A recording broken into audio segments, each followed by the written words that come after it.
Bismillahirrahmanirrahim. Assalamualaikum warahmatullahi wabarakatuh. Waalaikumsalam warahmatullahi Salam wabarakatuh. sejahtera bagi kita sekalian. Semangat pagi. Semangat pagi.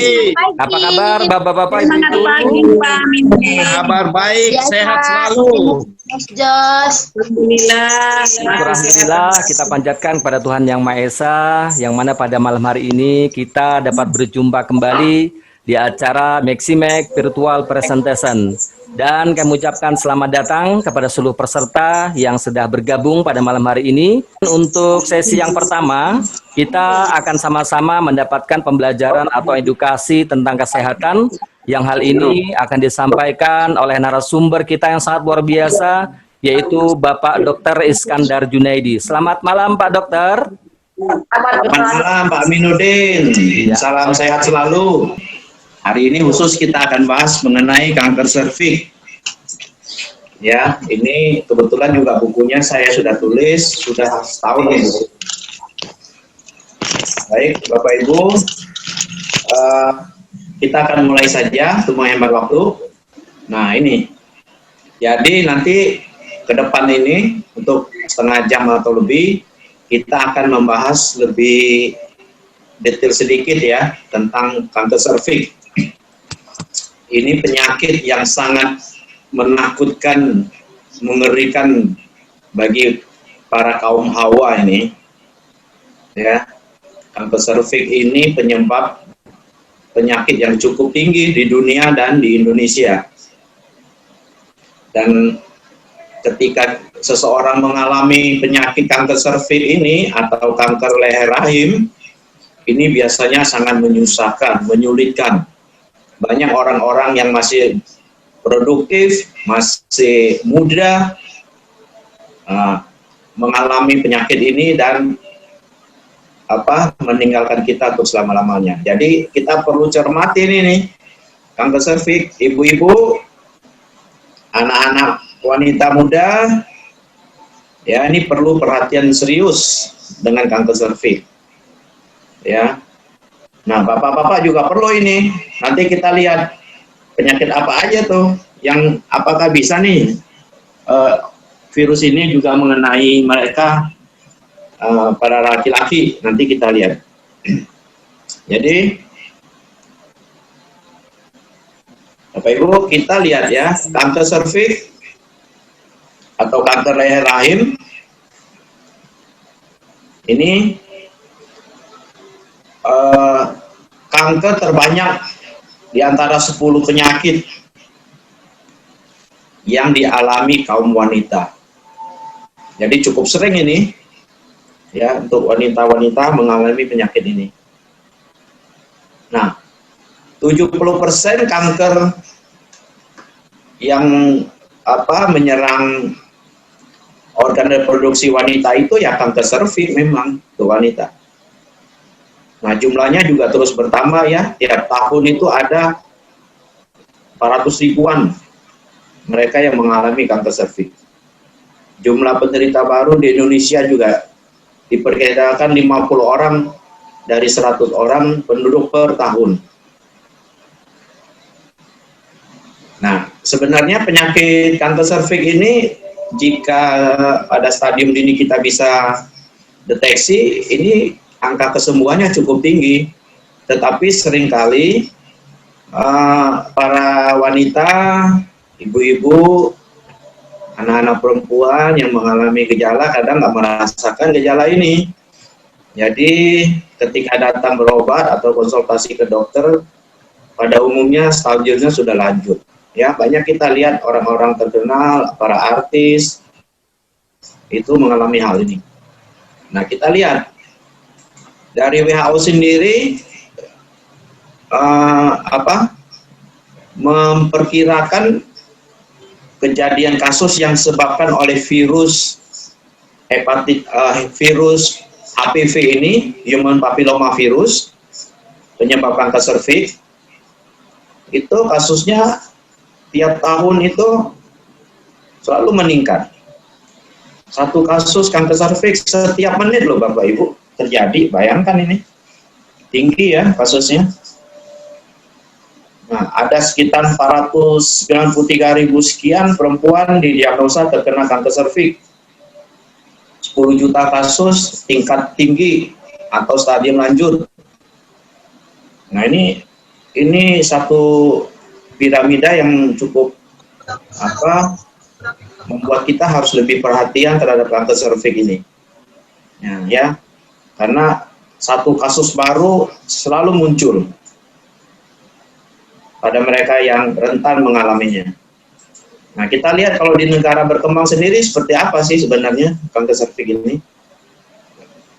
Nah, kita lihat ya, ini data tahun 2002 cukup lama, tapi tidak apa-apa kita pakai data ini karena perkembangannya pun akan simultan, tidak banyak perubahan.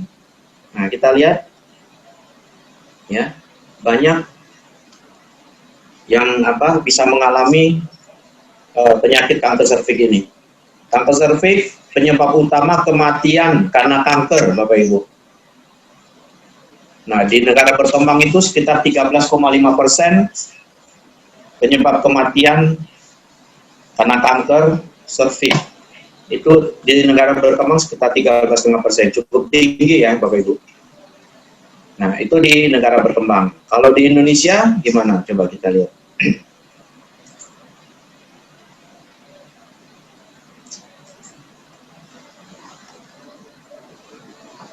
Di Indonesia tidak jauh berbeda, Bapak Ibu. Perkembangan kanker serviks juga cukup tinggi. Ya. Kasus baru itu sekitar 42.000. Ini tahun 2002, Bapak Ibu. Kalau sekarang sudah lebih tinggi ini. Ya. Pada tahun segitu pun kejadian kasus kanker serviks sudah tinggi. Dan sampai sekarang pun kasus itu akan tetap tinggi, Bapak Ibu. Karena apa? Pengobatannya memang sampai sekarang belum ada. Pengobatan kanker serviks yang lebih maju, lebih berkembang dibanding tahun 2002 itu tidak ada, hampir sama. Metodenya, obatnya, semua hampir sama. Jadi tidak ada perkembangan signifikan terhadap penanganan atau pengobatan dari kanker serviks. Nah, kita lihat Bapak Ibu, sebelum lebih jauh kita membahas tentang kanker serviks itu sendiri. Nah, di sini bisa kita lihat anatomi alat reproduksi wanita. Jadi inilah semua ini. Jadi di sini ada saluran telur. Di sini ada telurnya, ovarium di sini, penghasil telurnya namanya ovarium, ovari. Ya. Nah, nanti telur ini ketika dihasilkan, dikeluarkan, dia akan masuk ke tuba falopii atau saluran telur, terus mengalir jalan ke sini, masuk ke rahim. Nah, ketika di rahim di sini sampai ke serviks, ketika pas waktunya atau timingnya pas, melakukan hubungan suami istri, sperma masuk ketemu di sini, terjadi pembuahan, akan dibawa lagi tuh sel telur yang sudah dibuahin, dibawa ke atas dan nempel di rahim di sini. Nah, itu jadi hamil lama-lama ya. Nah, kenapa kanker serviks ini kok rentan gitu Bapak Ibu terjadinya? Kita lihat ini serviks di sini Bapak Ibu, ini yang saya tunjuk ini.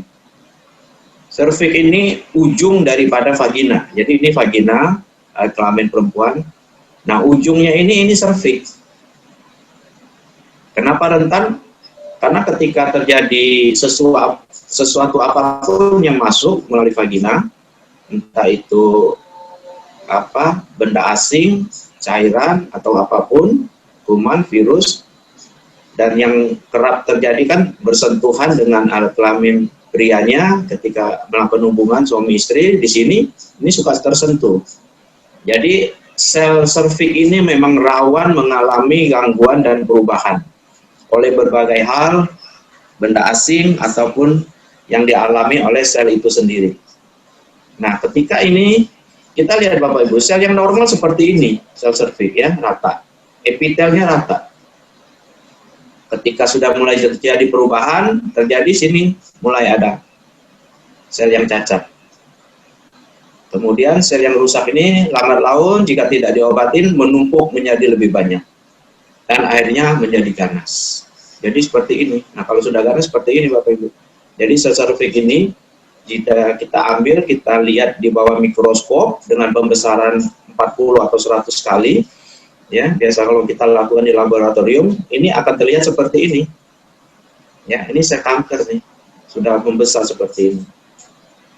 Nah, ini kalau kita perbesar lagi, jadi dari serviks ini, serviks yang normal kan seperti ini Bapak Ibu, mulus.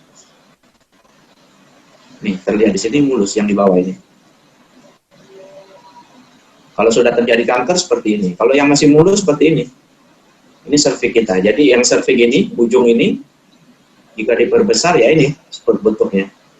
Nah kan bersih, mulus. Pembuluh darah juga banyak. Nah ketika terjadi gangguan di sel serviks ini, berkembang menjadi keganasan, nah seperti ini nanti Bapak Ibu. Ini bentuk kanker yang sudah cukup berat ini stadium 3 ke atas ini Bapak Ibu. Nah jadi bayangkan betapa menyulitkan, betapa membuat kaum Hawa ini menderita dengan adanya kanker ini. Karena bisa kita bayangkan, ini kan daerah sangat sensitif Bapak Ibu. Serviks ini sangat sensitif, sentuhan sedikit saja sudah tinggi rangsangannya. Nah, apalagi ada seperti ini, ada sel kanker. Jadi ini sangat menyulitkan, menyakitkan. Nah, apa yang menyebabkan kanker serviks itu? Penyebab kanker serviks ya karena virus, Bapak Ibu, virus HPV namanya, HPV, jadi Human Papilloma Virus, atau kita singkat HPV. Jadi virus papiloma manusia. Ya. Jadi perlu diingat ini bukan penyakit keturunan ya Bapak Ibu, bukan penyakit keturunan, tetapi sifat genetik biasanya ada, hanya dia tidak diturunkan. Jadi ketika keluarga ada yang mengalami kanker serviks, biasanya anggota keluarga itu ada yang memiliki risiko tinggi, tetapi dia sendiri tidak diturunkan, ya, tidak diturunkan. Jadi tidak otomatis mengalami. Nah, kita lihat virus HPV atau Human Papilloma Virus itu banyak Bapak Ibu, jumlahnya sangat banyak, ada 100 lebih tipe virus. Nah ini ya, memang kita dengan virus ini luar biasa ini Bapak Ibu. Belum virus hepatitis minggu lalu kita bicara, sekarang lagi heboh virus coronavirus, belum lagi virus flu yang biasa atau virus umum yang lain ya. Untuk yang HPV saja, Human Papilloma Virus, ini ada lebih 100 tipe. Jadi ini musuh yang sangat besar ini untuk kita ya, untuk manusia. Untuk kemanusiaan ini sangat besar. Nah, ini sering dijumpai, Bapak Ibu, virus ini ada di tubuh kita, terutama di wanita ya, di organ intimnya itu ada. Hanya memang yang jadi rentan dan sakit itu memang karena daya tahan tubuhnya rendah. Jadi balik lagi, Bapak Ibu, kembali lagi, banyak sekali penyakit yang terjadi dalam hidup kita ini yang diakibatkan karena daya tahan tubuh rendah. Jadi kalau kita mau sehat, terhindar dari banyak penyakit, itu daya tahan tubuh harus dimaksimalkan, harus diupayakan untuk optimum, sehingga bisa melawan semua kuman, virus, benda asing atau apapun zat yang merugikan tubuh itu bisa diatasi oleh tubuh kita. Karena kalau untuk obat, berapa obat yang harus kita minum untuk virus HPV saja ada lebih 100. Ya gitu. Nah, yang menyebabkan kanker itu ada 4 tipe Bapak Ibu. Dari 100 ini ada 4 tipe virus yang prevalensinya tinggi jika ini terdapat pada tubuh seseorang atau wanita. Jadi tipe yang tinggi itu tipe 16, tipe 18, tipe 31 dan 35. Ini penyebab kanker serviks ya ini. Yang tipe rendah yaitu tipe 6 dan tipe 11. Nah, ini biasanya yang menyebabkan kutil kelamin. Ini tipe rendah ini. Nah, kita lihat Bapak Ibu. Ya. Jadi dari 100 tipe virus yang tadi kita sudah ketahui, itu ada lebih 30 yang akan menginfeksi manusia di area atau alat kelamin seseorang. Jadi 30 tipe itu sasarannya di sekitar area kelamin, entah itu pria atau wanita. Ya, sasarannya itu. Jadi memang tempat hidupnya di sana, Bapak Ibu. Nah, dari 30 ini 4 yang sangat rentan, yang sangat berisiko tinggi, bisa menyebabkan kanker serviks, yaitu tipe 16, 18, dan tipe 6 dan 11. Ya. Kalau tipe 16, 18 ini penyebab kanker serviks ini sekitar 70%. Sedangkan tipe 6 dan 11 ini penyebab kutil kelamin. 90% disebabkan oleh virus HPV tipe 6 dan 11. Penyebab kanker serviks dari HPV, virus HPV tipe 16 dan 18. Nah, maka dari sini nanti kita lihat ya, vaksin itu berdasarkan ini Bapak Ibu. Berdasarkan keganasan virus ini dibuatlah vaksin nanti ya, kita akan bahas. Nah, kita lihat di sini. Jadi ini organ reproduksi wanita, di sini vagina, ini serviks.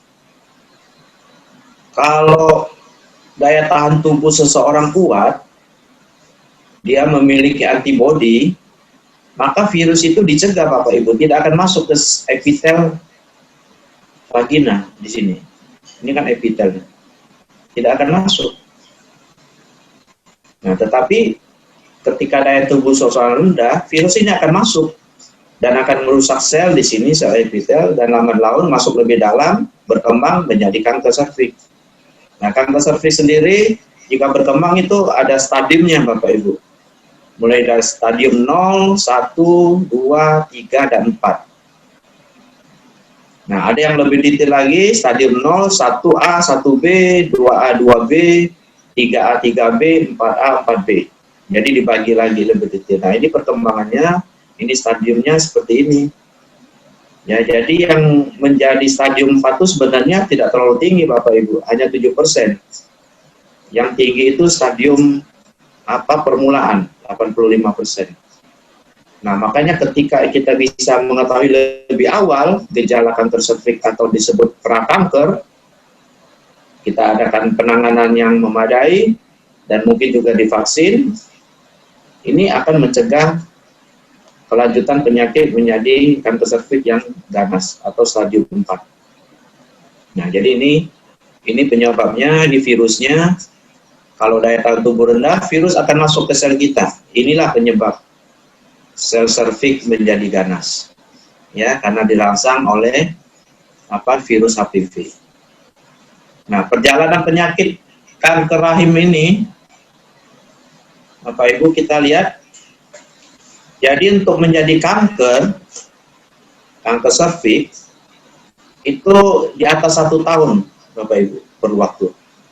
Jadi cukup lama sebenarnya ketika kita lebih perhatian, lebih cermat, mengamati tubuh kita, gejala-gejala yang dialami, ya sebenarnya kita bisa lebih cepat mengatasi sehingga tidak terjadi kanker serviks. Ya, karena di prakanker ini sendiri sudah hampir 8 tahun memakan waktu. Jadi cukup banyak waktu yang kita bisa lakukan terhadap diri kita untuk mencegah kanker serviks lebih jauh. Jadi kejadian kanker serviks ini Bapak Ibu itu antara 3 sampai 20 tahun. Nah, karena itu kan sering munculnya penyakit kanker serviks ini ketika sudah memasuki dewasa ya, dewasa sekitar 30-40. Karena perkembangan virusnya sendiri itu bisa ada yang 20 tahun Bapak Ibu baru jadi kanker. Ini. Jadi sangat lambat. Ya, maka kalau kita memiliki daya tahan tubuh yang tinggi, sebenarnya ini bisa diatasi oleh tubuh kita dan tidak terjadi kanker. Nah, bagi HPV yang tingkat rendah, keganasannya rendah, yang tipe 6 dan 11, ya itu penyebab kutil kelamin. Nah, itu diperkirakan 1 kasus baru kutil kelamin setiap detik. Nah, bayangkan Bapak Ibu, setiap detik loh, terjadi 1 kasus kutil kelamin yang disebabkan oleh virus HPV tipe 6 dan tipe 11. Ya.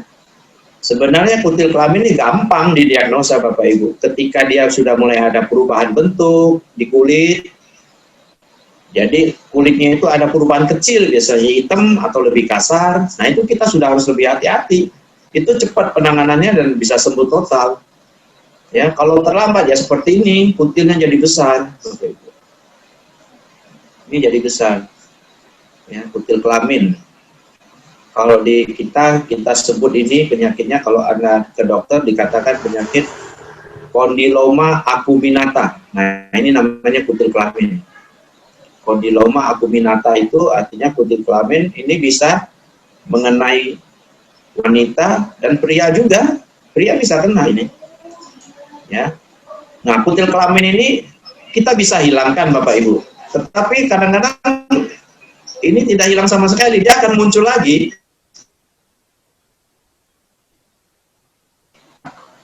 Ketika kita lemah, ya, tubuh kita tidak sehat, ini akan muncul lagi Bapak Ibu. Entah 6 bulan, setahun ya, ketika antibodinya habis, karena imun kita rendah, antibodi habis, dia akan muncul lagi nih. Jadi seperti kejadian ini Bapak Ibu, herpes simplex.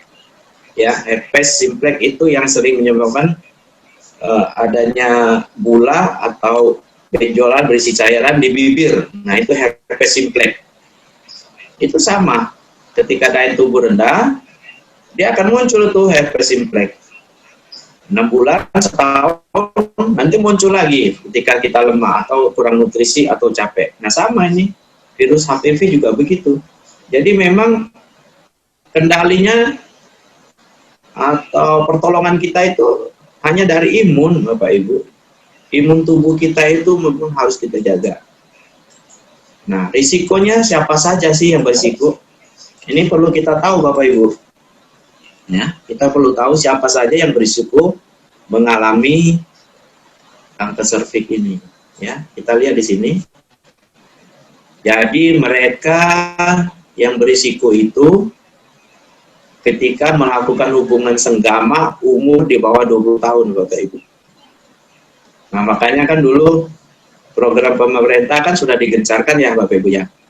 Boleh menikah ketika umur di atas 20 tahun. Kenapa? Karena di atas umur 20 tahun, sel serviks seseorang itu sudah matang. Selnya sudah matang. Jadi ketika dia melakukan kontak, itu tidak akan menyebabkan gangguan atau kerusakan pada sel serviksnya. Terus, mereka yang berisiko juga adalah mereka yang memiliki 3 pasangan partner seksual atau lebih. 3 atau lebih partner seksual. Nah, ini bisa meningkatkan risiko Bapak Ibu. Karena makin banyak benda asing yang masuk ke alat kelamin perempuan vaginanya, dan itu memberi rangsangan akan mempengaruhi keutuhan sel serviks. Karena beda barang dan beda zat yang masuk seperti itu. Jadi akan membuat serviks lebih rentan. Nah, mereka yang berisiko kanker serviks ketika mengenai genital ward atau kanker atau kutil kelamin tadi. Nah, mereka yang mengalami kutil kelamin ini juga rentan akan mengalami kanker serviks. Ya, karena kutil kelamin ini sendiri akan merangsang sel serviks dan sel serviks akan beraktifat menjadi ganas. Mereka yang merokok juga meningkatkan risiko. Nah, suami juga berisiko ini. Ya, suami yang biasanya membawanya dari tempat lain ke pasangan resminya. Nah, ini ya akan datang. Jadi suami juga berperanan di sini sebenarnya. Bisa menjaga supaya tidak terjadi kanker serviks ini. Nah, jadi infeksi virus HPV pada serviks ini semua dimungkinkan atau risikonya lebih tinggi adanya faktor-faktor ini. Ya, Bapak Ibu ya. Jadi untuk pencegahan sendiri kita bisa lakukan ada 2 Bapak Ibu. Ada pencegahan primer, ada pencegahan sekunder. pencegahan primer, lagi-lagi Bapak Ibu, ubah gaya hidup, jalankan gaya hidup sehat. Pola hidup sehat itu harus diterapkan, bukan hanya untuk kanker serviks, untuk semua urusan kesehatan itu, pola hidup sehat itu harus diterapkan, harus dijalankan. Terus perilaku risiko tinggi harus dihindari atau diminimalisir. Ya, apa itu perilaku risiko tinggi? Ini tadi Bapak Ibu, senggama di umur di bawah 20 tahun, punya pasangan yang seksual lebih dari 3, suami yang suka di tempat lain, ya, merokok, ini harus dikurangi. Kalau kita ingin terhindar dari infeksi virus HPV. Nah, kalau pencegahan sekunder, biasanya kita lakukan pap smear, Bapak Ibu. Pemeriksaan sel serviks itu kita lakukan biasanya salah satunya dengan pap smear. Ini sudah populer ya. Para wanita, ibu-ibu sering melakukan pap smear untuk memastikan keadaan sel serviksnya. Dan yang terakhir kita bisa vaksinasi. Jadi ini hal yang bisa kita lakukan untuk mencegah kanker serviks. Nah, hanya memang Bapak Ibu untuk pencegahan sekunder ini cukup tinggi biayanya Bapak Ibu. Pap smear sendiri ini tinggi, mahal, dan rutin harus dilakukan. Nah, juga vaksinasi.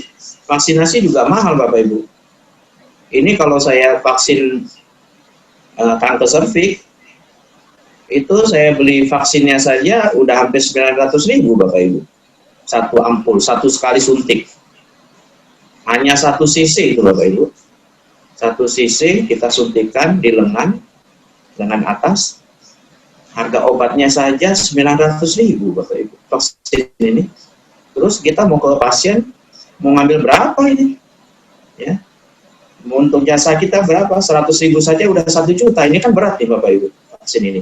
Dan vaksin ini harus diulang 5 tahun, 10 tahun, biasanya diulang. Kenapa? Karena vaksin yang sudah merangsang sel imun kita membentuk antibodi. Nah, antibodi kita kan lambat-laun akan turun Bapak Ibu kalau tidak kita jaga. Perlahan akan turun. Ya, 5 tahun, 10 tahun turun, kita harus vaksin lagi untuk meningkatkan lagi antibodi kita. Ya, keluar biaya lagi. Ya. Tetapi mengingat risiko kanker serviks yang tingkat kematiannya tinggi, tingkat kesulitannya juga sangat tinggi, ya, menyusahkan dan sangat menyulitkan, menyakitkan, ya maka biaya ini harus kita keluarkan. Rutin pap smear dan lakukan vaksinasi. Kalau tidak mau ini keluar banyak biaya, lakukanlah pencegahan primer. Terapkan gaya hidup sehat.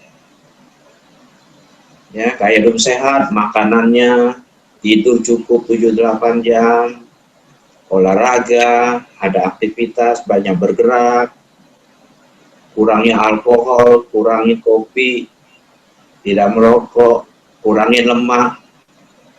Terus apalagi yang primer?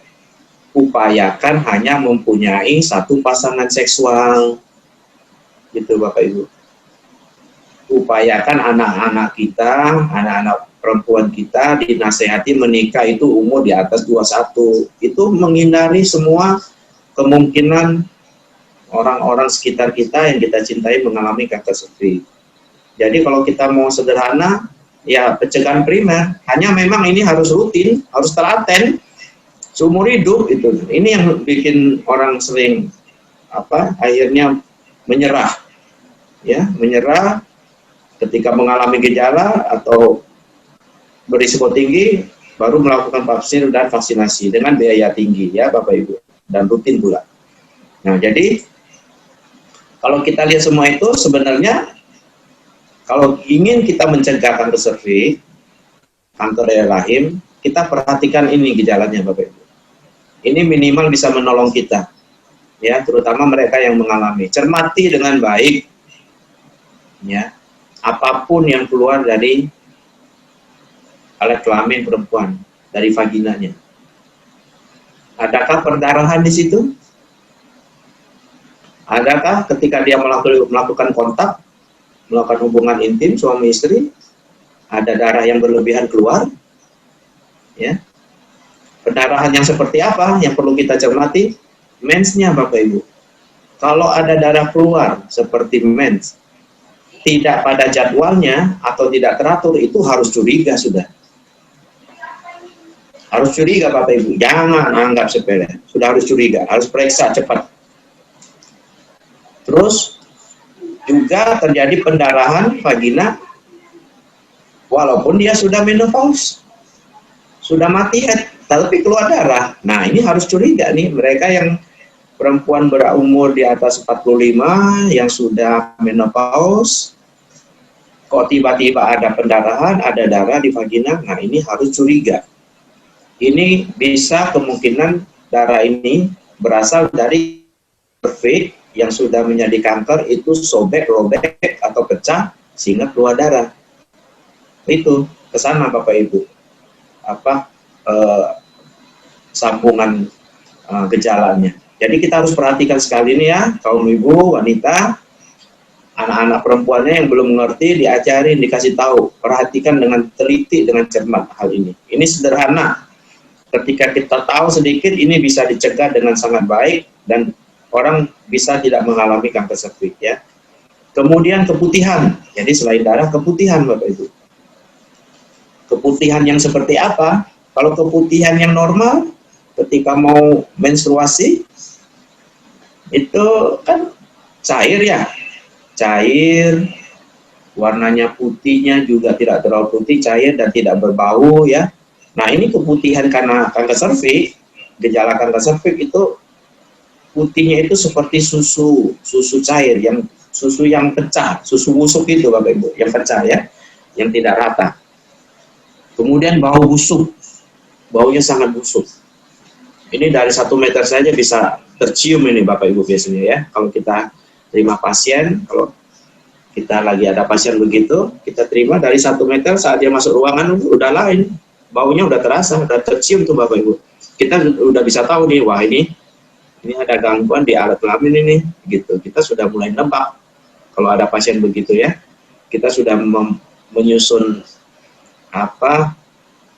gejala-gejala yang harus kita tanyakan ini. Kita udah langsung mengarah ke sana sampai nanti terbukti bukan ya. Keputihan tapi ada bercak darah. Nah, jadi bercampur, ada keputihan dan ada darah. Ini harus perhatikan juga. Ya. Nah, ini simple Bapak Ibu, sederhana. Ketika cepat ada gejala ini, kita konsultasi atau datang ke dokter atau kita tangani secara mandiri dengan apa yang kita ketahui, ini bisa dicegah sekali ya kanker serviks. Kemudian sering kencing. Jadi bukan hanya kencing manis ya Bapak Ibu, sering kencing. Kanker serviks juga. Kenapa? Sering kencing. Karena serviks kan dekat dengan ini Bapak Ibu, dengan uretra, dengan saluran kencing. Kan sangat dekat, bagi perempuan itu dekat, pendek saluran kencingnya. Nah, sel kanker ini kan bisa kalau tumbuh, membesar itu kan ada perangsangan ke kandung kemih. Dan juga menutupi sebagian kantung kemih, sehingga sering kencing biasanya karena rangsangan. Dan ingin kencingnya itu tidak tertahan Bapak Ibu. Kalau orang yang normal kan masih bisa menahan kencing. Nah, ini tidak bisa ditahan kok. Kencing. Kadang-kadang tahu-tahu belum juga ke WC sudah keluar sendiri gitu. Nah, ya Bapak Ibu. Jadi itu udah harus hati-hati. Kemudian ada sembelit juga ya. Jadi sembelit ini bukan hanya urusan susah BAB, bukan karena makanan, tapi bisa juga karena ini satu gejala yang berkaitan dengan kanker serviks. Nah, yang paling umum dialami perempuan itu, bahkan kadang lebih awal ada timbul nyeri. Nyeri di daerah pubis ya, daerah segitiga di daerah alat kelamin itu biasanya merasakan nyeri, tapi nyerinya tidak bisa dilokalisasi, tidak bisa disebutkan dengan jelas di mana nyerinya, hanya mengatakan nyeri daerah sini. Nah, kadang kalau kita periksa juga harus banyak. Ini apakah alat kelamin, vagina, ataukah usus buntu, ataukah usus besar, apakah karena hanya ototnya. Ya, jadi banyak ini yang kita tanyakan, kita periksa ya, kalau ada keluhan nyeri di daerah sekitar alat kelamin. Tapi ini umum, biasanya lebih awal ini umum, perasaan nyeri ini udah muncul. Kemudian gejala akibat penyebaran tumor. Ya, ini kalau ini sudah ganas ya Bapak Ibu. Akibat gejala penyebaran tumor itu banyak. Bisa ke tulang belakang, bisa ke paru-paru, ya. Macam semua sel organ kita bisa disasar oleh sel kanker yang sudah menyebar. Nah, ini gejala prakanker Bapak Ibu. Kanker stadium 1 atau stadium 0 ini ya, ini stadium 1. Nah, kalau yang prakanker stadium 0 itu biasanya tidak ada gejala. Nah, ini yang bahaya, ini yang merepotkan kita Bapak Ibu. Ini yang suka membuat kita lalai.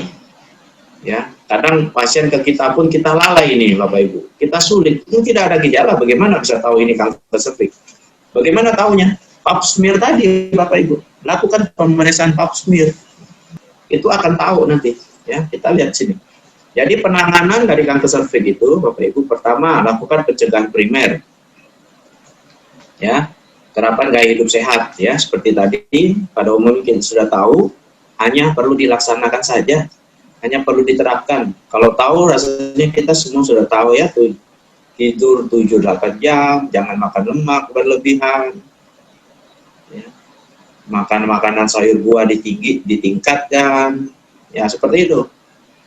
Kemudian ingatkan ke putri kita, ke anak-anak perempuan kita sejak dini, ingatkan jangan melakukan hubungan senggama di bawah 20 tahun atau di bawah 18 tahun. Ya, kadang-kadang bisa saja dia menikah umur 21 atau ke atas, tapi kita tidak tahu misalnya dia pernah entah bagaimana pernah melakukan hubungan senggama di bawah umur 18. Nah, itu biasanya rentan Bapak Ibu. Kemudian banyak pasangan. Ini jelas ya, kalau banyak pasangan kan sel serviks itu menerima rangsangan dari berbagai istilahnya alat kelamin pria lain yang sel dan polanya kadang berbeda, bakteri virusnya juga beda. Jadi bayangkan itu serviks menerima bakteri, virus dan benda asing dari berbagai macam barang bentuknya gitu kan. Jadi makin rentan. Kalau hanya satu, mungkin sel itu sudah mengenal, oh ini virus ini, bakteri ini yang biasa menghampiri saya. Kan seperti itu Bapak Ibu. Nah, sehingga selnya juga sudah mengenal, wah ini nih, saya harus keluarkan senjata saya yang ini, antibodinya. Sudah ada. Tapi kalau datang lagi yang lain kan belum siap sel serviks dan sel imun kita. Nah, disitulah rentan orang mengalami kanker serviks. Nah, pencegahan sekunder, lakukan pap smear, TINPRED, ya, PubNet, ini banyak. Tapi yang primer ini pap smear Bapak Ibu. Tes onkologi protein, ini lebih tinggi lagi. Ini yang menentukan benar-benar sel serviks seperti apa ini, tes onkoprotein. Ini yang topnya Bapak Ibu, tes onkoprotein. Ya, ini tingkat terakhir yang dilakukan oleh kalangan medis, rumah sakit atau klinik ketika mendiagnosa kanker serviks. Ini yang terakhir. Tapi umumnya kanker serviks yang lebih tinggi TINPRED atau PubNet. Nah, yang berikutnya pencegahan sekunder vaksinasi Bapak Ibu. Ya, kalau kita ada dananya, cobalah divaksinasi itu putrinya atau dirinya sendiri demi menjaga kemungkinan mengalami kanker serviks. Karena apa? Karena banyak kemungkinan yang bisa menyebabkannya terjadi kanker serviks. Bisa benda asing yang masuk ke vagina, bisa zat asing, benda zat kimia juga itu merangsang vagina, sel serviks. Ya. Bisa juga menggunakan pengaman vagina itu dengan zat kimia juga di situ akan merangsang. Belum lagi ketika kita tidak bisa memastikan pasangan kita, suami kita ini benar-benar bersih, aman atau tidak ini. Ya, Bapak Ibu ya, terutama ibu-ibu ya, hati-hati, bapak-bapak ya, tolong ya, jaga-jaga juga gitu. Karena memang godaan sekarang ini, ya luar biasa ya. Nah itu kasihan. Istri di rumah tidak tahu apa-apa atau tahu ada virus HPV yang dibawa oleh suaminya. Nah, kasihan itu Bapak Ibu. Ya, mengorbankan keluarga. Nah, kalau terapi ketika sudah terjadi kanker Bapak Ibu, jadi kalau kita sudah tidak bisa mencegah primer dengan gaya hidup, kita lalai, pencegahan sekunder pun kita tidak mau, pap smear dan vaksinasi. Nah, ketika kita kurang beruntung, terjadi kanker serviks, ya terapi medis Bapak Ibu. Umum, kalau terapi kanker itu tidak jauh-jauh, radioterapi, kemoterapi, dan operasi. Kalau operasi di kanker serviks namanya operasi histerektomi. Jadi serviks, mungkin juga vaginanya, mungkin juga sel telurnya, mungkin juga lahirnya diangkat semua. Nah, kalau diangkat semua namanya histerektomi total. Ada yang namanya histerektomi parsial, sebagian. Jadi ditinggalin tuh, mungkin vaginanya ditinggalkan, atau ovarium penghasil sel telur ditinggalkan, ya. Tinggal dicek waktu biopsi, sel kanker ini udah menyebar sampai kemana. Apa ada yang masih bisa ditinggalkan atau tidak ini organnya. Kalau sudah tidak ada, menyebar kemana-mana, operasi histerektomi total. Habis semua diangkat itu organ reproduksi wanita. Mulai dari vagina sampai ke ovarium, rahim, diangkat semua. Ya, itu pun tidak menjamin sembuh karena kita tidak tahu sel kanker ini sudah menyebar kemana ini. Ya, Bapak Ibu, jadi operasi pun tidak menjamin. Kita sudah lihat kan banyak kejadian kanker serviks, lama rumah sakit, kemudian operasi tidak lama lewat juga Bapak Ibu. Jadi gimana ini? Nah, ini Bapak Ibu ya. Jadi kita ya tidak bosan-bosan, tidak jemu-jemu mengingatkan, memberitahu. Pakailah produk herbal, natural. Baik untuk mencegah dan kemungkinan terapi juga ada. Jadi Bapak Ibu yang aktif di bidang usaha, bidang produk kesehatan, herbal, suplemen ini sebenarnya beruntung Bapak Ibu. Ya, kalau kegiatannya berjalan dengan baik, ada usaha, mendapatkan hasil dari situ, mengkonsumsi produk dengan gratis, dan tubuh sehat. Ya, Bapak Ibu. Caranya bagaimana dengan herbal ini? Tingkatkan antioksidan dan imun tubuh. Ya, Bapak Ibu, itulah. Memang sebagian besar yang kita butuhkan untuk sehat ini. Imun kita kuatkan dengan cara tingkatkan antioksidan. Sederhana sebenarnya. Oh, semua dari pencegahan primer pun sebenarnya inti dari maksud semua ini, imun kita kuat, antioksidan tinggi. Dari perilaku ini, perilaku gaya hidup sehat ini. Nah ya, jadi coba kita lihat sekarang. Pap smear itu apa yang harus kita ikuti? Jadi waktu pemeriksaan pap smear itu Bapak Ibu biasanya dilakukan screening pada usia 21 ya, ketika seseorang mau menikah. Pap smear dulu di situ. Intervalnya, nah ini yang saya bilang rutin, keluar uang larang ini Bapak Ibu. Keluar banyak biaya nih. Usia 21 sampai 29, 2 kali setahun. 2 tahun sekali. Jadi kalau tadi ini biaya pap smear ini mungkin sekitar 300 sampai 500 ribu ya, sekali pap smear Bapak Ibu. Lumayan ya, rutin, 2 tahun sekali. Usia di atas 30 tiap 3 tahun. Nah, bila 3 kali normal, baru dia boleh lebih lama. Mungkin 5 tahun, 10 tahun sekali. Nah, 1 kali pap smear itu menurunkan risiko 50% Bapak Ibu. Sudah menurunkan 50%. Karena apa? Akan ketahuan. Ini selnya bentuknya apa ini? Bentuknya normal, prakanker atau sudah kanker. Ketahuan dengan pap smear ini. Bila 10 kali pap smear itu akan menurunkan risiko 90%. Kan luar biasa nih Bapak Ibu. Apalagi jika ditambah dengan pencegahan primer tadi ya, penerapan gaya hidup sehat. Ya mungkin ini bisa mencapai 99%. Nah, yang dilihat oleh pap smear ini adalah nih seperti ini Bapak Ibu pemirsaannya. Jadi dia pakai penerangan nih dokter biasanya, karena untuk masuk ke vagina kan gelap, nggak kelihatan, jadi dia pakai penerangan. Nanti ada bentuk kapas lidi seperti ini, ya. Waktu dimasukkan, kita sentuh nih serviksnya, kita ulas, kita usap. Jadi seperti ini swab test Bapak Ibu. Kalau saya swab test hidung itu untuk rapid swab test ya, yang diambil dari hidung, persis nih kayak gini nih, lilinya ada kapas di sini. Nah ini dimasukkan di serviksnya Bapak Ibu. Kalau swab test kan kita masukkan ke hidung sampai menyentuh dasarnya itu, ya. Nah ini menyentuh ke serviks. Nah dari sini sampel ini akan diambil, diperiksa dengan cara pap smear. Nanti ada cairannya. Yang dinilai apa? Selnya itu bisa kelihatan selnya normal Apakah selnya sedang radang? Nah, ini Bapak Ibu kan, coba radang. Radang diatasi dengan apa Bapak Ibu? Ya antioksidan. Antioksidan ada di mana Bapak Ibu? Kalau udah sering dengar tahu tuh produknya di mana yang banyak antioksidan.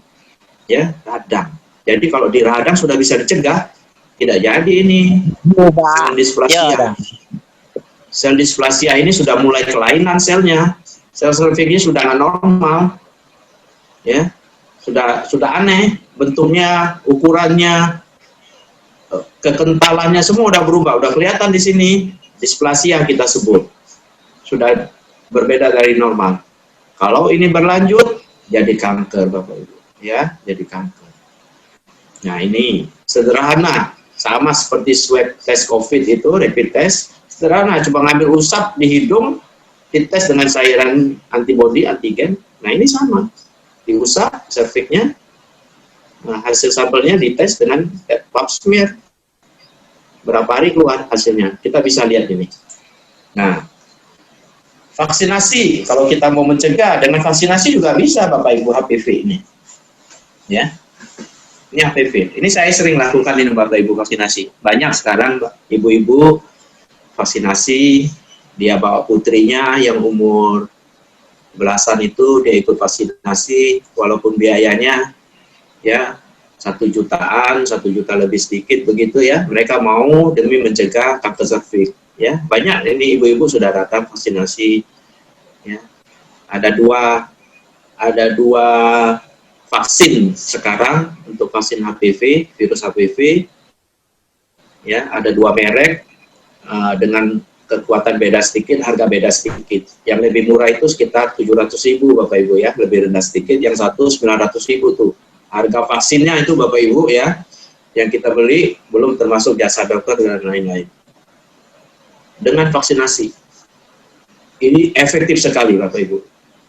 Karena vaksin yang saya bilang mahal itu ini, quadrivalent. Ada 4 vaksin yang ini Bapak Ibu, penyebab kanker ini kan. Virus HPV tipe 16, tipe 18, tipe 6 dan 11. Ini ada di satu vaksin ini. Ya, saya tidak bisa sebut mereknya ya. Tadi bilang promosi lagi. Nah, ini mahal nih Bapak Ibu. Ya. 900.000.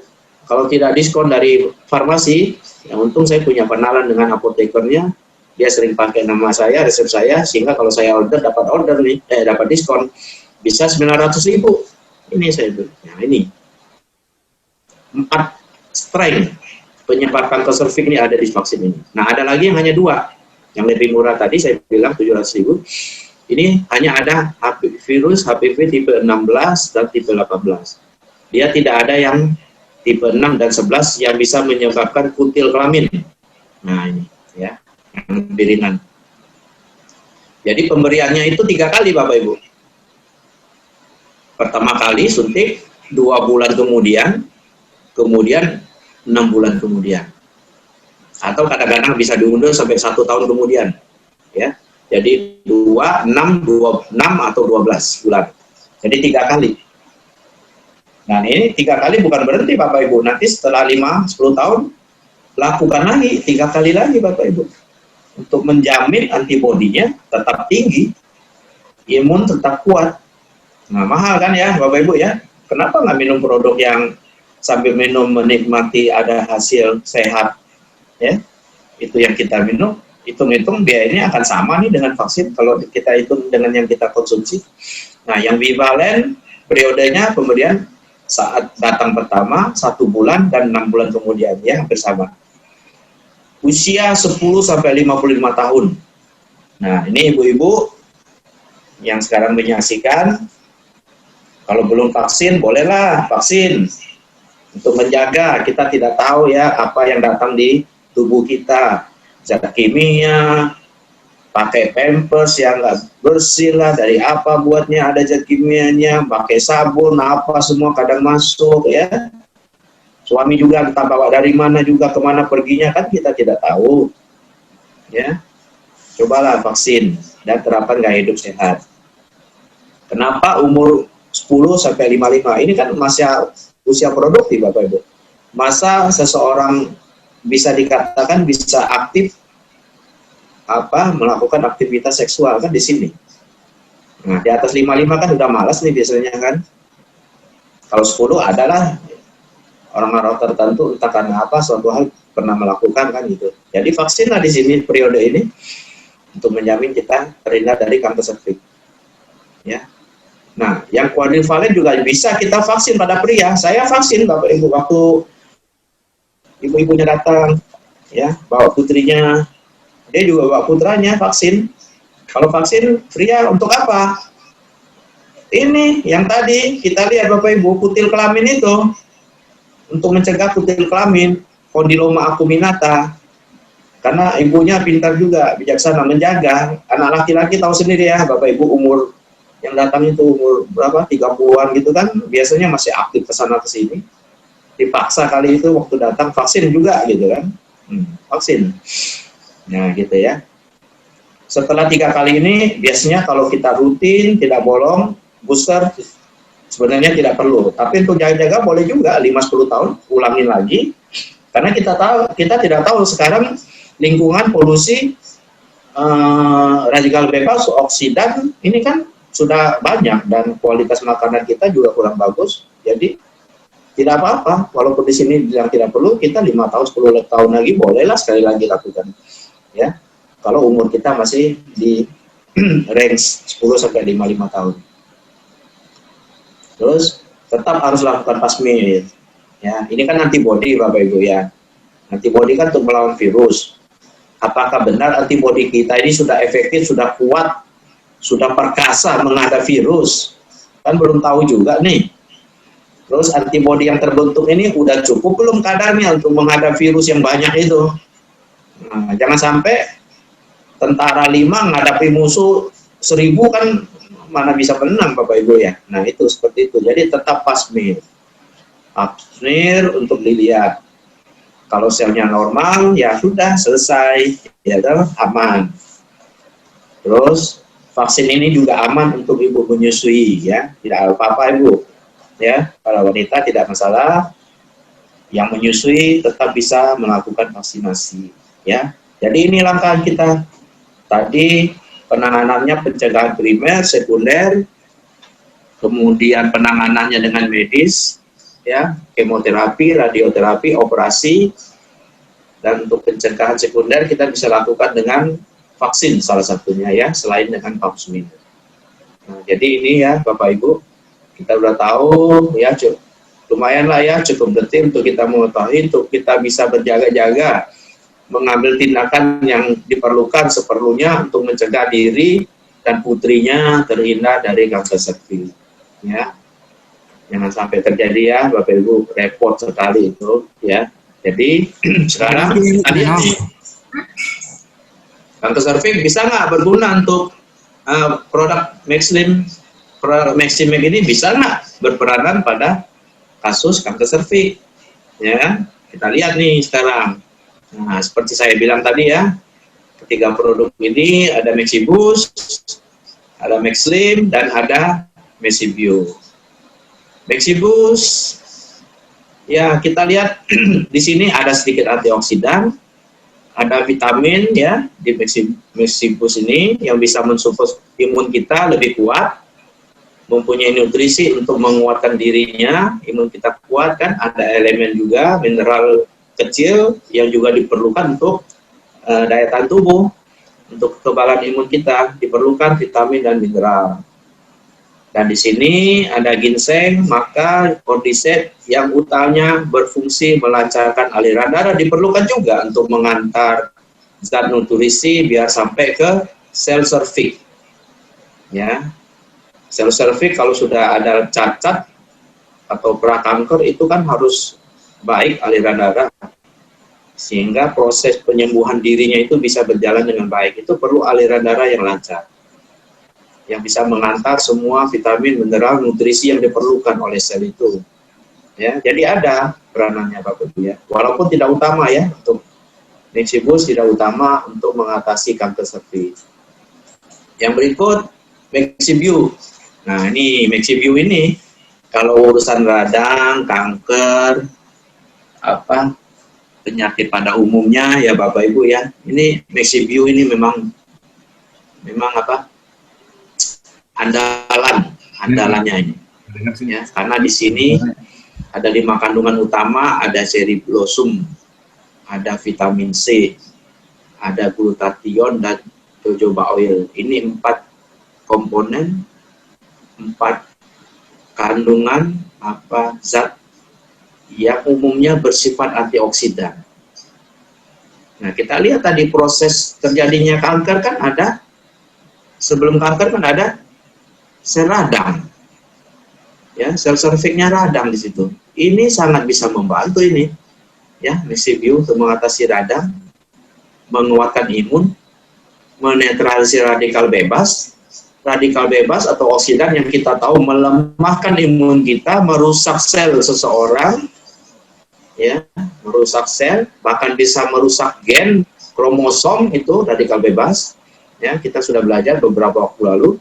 Bayangkan itu radikal bebas, gen saja diserang, apalagi sel serviks, ya, enteng itu Bapak Ibu ya. Bagi radikal bebas dan virus itu kerjasama, gampang dia merusak sel kita. Maka sangat diperlukan antioksidan. Di sini ada cereblosum, vitamin C, ada glutathione dan ada jojoba oil. Kolagen tetap diperlukan juga, ya, untuk membuat cairan di vagina itu tetap normal, bagus, kan perlu juga cairan yang agak kental, ya. Salah satunya di situ mungkin ada kolagennya, kolagen tipe lain yang lebih halus, ya, membantu. Nah, jadi untuk kanker serviks, baik pencegahan maupun penyembuhannya itu Mexibio, Bapak Ibu.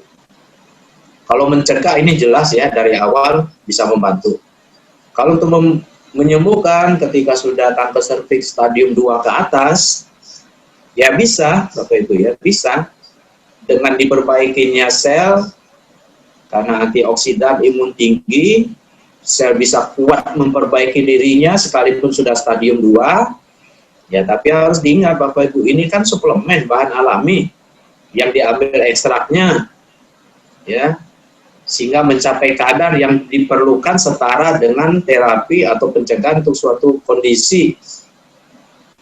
Secara alami, anggap makanan kita sehari-hari ini, ya perlu waktu Bapak Ibu ya, apalagi yang dikerjakan ini sel serviks, ya, untuk menghadapi misalnya katakan stadium 2 ke atas, Mexibio ini kemungkinan efeknya akan terlihat itu di atas 2 bulan ini mungkin Bapak Ibu. Jadi harus sabar ini, harus dikasih tahu nih yang minum, jangan hanya 1-2 minggu sudah berhenti. Waduh, itu kadar juga baru sampai berapa di darah antioksidannya. Selnya juga baru kesentuh berapa sel, sudah berhenti, ya tidak ada gunanya kan begitu. Makanya sebelum terapi diingatkan, ini siap nggak dana untuk 6 bulan, nah gitu ya Bapak Ibu ya, minimal 3 kali sehari 1 saset. Hitung-hitungan dulu, jangan putus tengah jalan, nanti putus tengah jalan tidak sembuh, nah Bapak Ibu yang disalahkan ini. Jadi harus ngomong dulu dari awal nih, pahit-pahit dulu ya Bapak Ibu. Nah, soalnya katakan saja, Bapak Ibu kalau udah stadium begini mau obat apa? Kemoterapi? Apa sembuh? Tidak juga. Coba aja perhatikan orang yang kemoterapi, kanker serviks atau kanker yang lain. Coba Bapak Ibu perhatikan. Ada yang sembuh. Dari 100, ada dapat 1 juga. Udah bagus, saya rasa.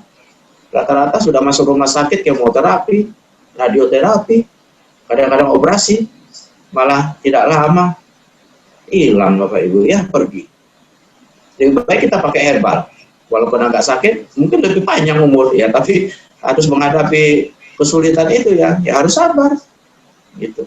Karena orang kalau sudah radioterapi, kemoterapi Bapak Ibu, itu sel kita rusak semua.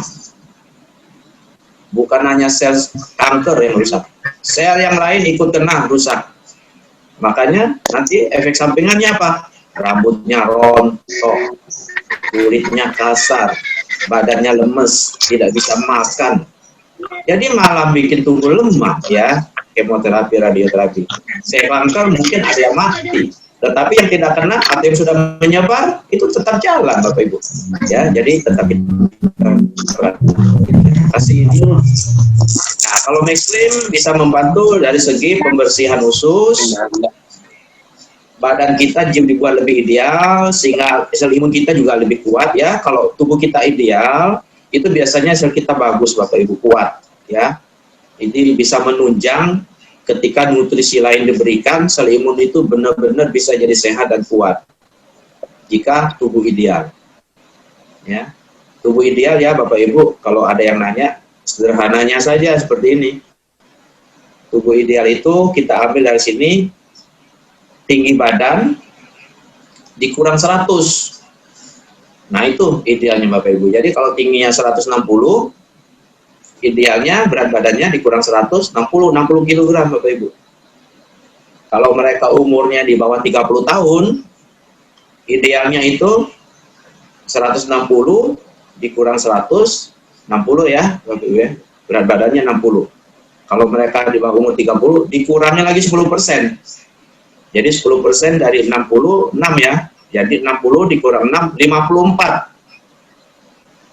Jadi mereka tinggi 160 cm, umur 30 tahun, idealnya 54 kg.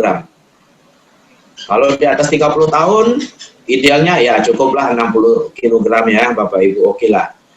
Kalau di atas 45, bolehlah idealnya ditambah 5% atau 10%. Jadi sekitar berapa itu? 63 sampai 65 ya. Di atas itu udah obes lah Bapak Ibu ya. Nah itu, jadi idealnya seperti itu batasannya. Jadi berikan, ada pernah nafsu makan, gasnya kemudian membakar lemak, ya. Ada L-karnitin yang juga membantu bakar lemak. Di sini ada serat yang bisa membuat khusus menyerap kolesterol gula yang berlebihan untuk diserap, ya. Jadi dia mengikat gula kolesterol untuk dibuang bersama tinja. Serat juga membantu usus lebih gampang membuang kotorannya, dibantu prebiotik, bakteri, makanan bakteri. Prebiotik ini biasanya inulin, merupakan makanan bakteri baik di usus kita, yaitu probiotik. Jadi probiotik, bakteri lactobacillus, ya, itu bakteri baik di usus kita, itu makannya ini, prebiotik. Kalau usus bagus, banyak di usus, kan dia bisa mencerna sisa-sisa kotoran metabolisme itu untuk dipecah, yang masih bisa diambil diserap, yang tidak ada, yang tidak berguna dibuang bersama serat, buang bersama tinja. Nah ya, jadi kalau usus bersih, maka upaya kita untuk meningkatkan imun, mengkonsumsi suplemen makanan sehat atau apapun kan bisa maksimal diserap, Bapak Ibu. Ya, membantu juga gitu kan. Jadi bisa diberikan. Nah, untuk kanker cervix berarti inti dari produk kita yang bisa ikut mencegah dan menyembuhkan, ya, tanda kutip kita menyembuhkan walaupun butuh waktu lama, menyembuhkannya mungkin cara meringankan kasus yang sudah berat gitu ya, atau membuat seseorang lebih nyaman, itu Misibiu, ya, kasihlah dosis tinggi 3 kali sehari minimal. Kemudian Maxlim, ya, setengah saset atau 1 saset sehari sesuai kondisinya, dan Maxlim 1 saset sehari. Berikan 1 jam sebelum makan bagi mereka yang gemuk. Ambil makan sebelum makan 1 jam itu di mana dia banyak makan, malam, siang, atau pagi. Kalau malam, jam 7 makan malam biasanya banyak, jam 4, jam 5, jam 5, jam 6, minumlah Maxlim supaya jam 7 tidak banyak makannya. Nah, seperti itu Bapak Ibu. Kalau mereka sudah ideal, Maxlim, badannya sudah ideal, seperti yang hitungan kita tadi, kan tetap harus bersih nih ususnya dengan Maxlim, pembuangan harus lancar. Caranya berikan bersamaan atau setelah makan, supaya dia tidak menekan nafsu makan. Nanti mereka yang sudah ideal atau kurus sedikit, dikasih Maxlim sebelum makan, nanti nggak mau makan, tambah kurus ya.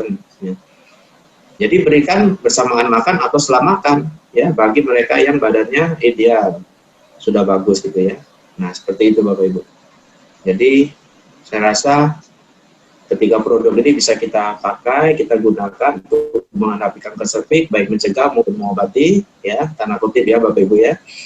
perlu waktu lama, dan semoga ini semua kita bisa lakukan, terapkan dalam hidup kita demi keluarga, istri, ibu, anak perempuan, anak-anak perempuan kita itu bisa sehat, terhindar dari kanker serviks, ya. Juga membantu orang lain, memberi pemahaman, edukasi mengenai kanker serviks dan produk Mesimax yang bisa digunakan, ya.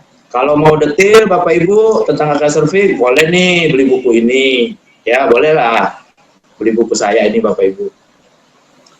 Bisa katakan nih kalau Bapak Ibu beli produk ini banyak atau jadi join member, nih saya kasih buku satu, boleh dong Bapak Ibu, ya, murah ini, paling 100.000 Bapak Ibu. Kita menolong orang, dia lebih detail, memahami lebih tentang serviks. Di sini lengkap Bapak Ibu, lengkap sekali, ya, vaksinasinya, pap smear-nya, tinprednya, cara melakukannya, operasi total parsial apa, kemoterapi, obatnya apa, radioterapi itu seperti apa, semua lengkap sini Bapak Ibu. Ya, tidak rugi, belilah Bapak Ibu, ya. Ya, hitung-hitung kerjasama juga lah kita, ya, supaya lebih lancar ke depan, ya Pak, gitu.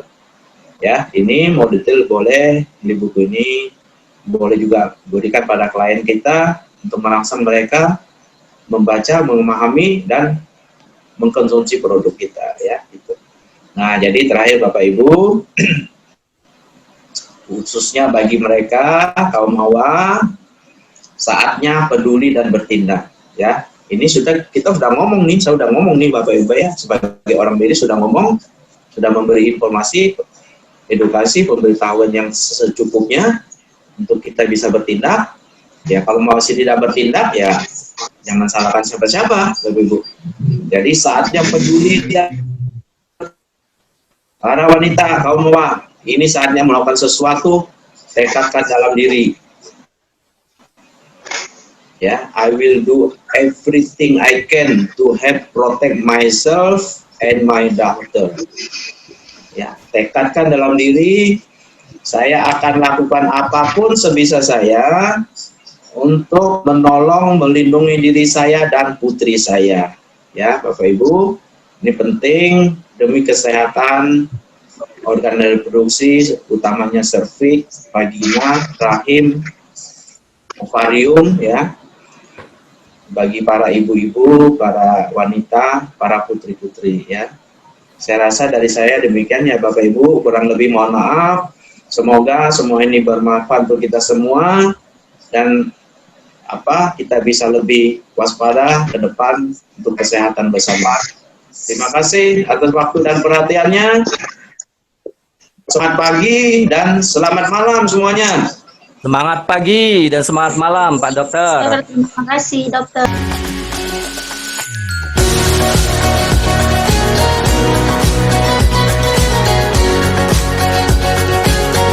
Apocalypse.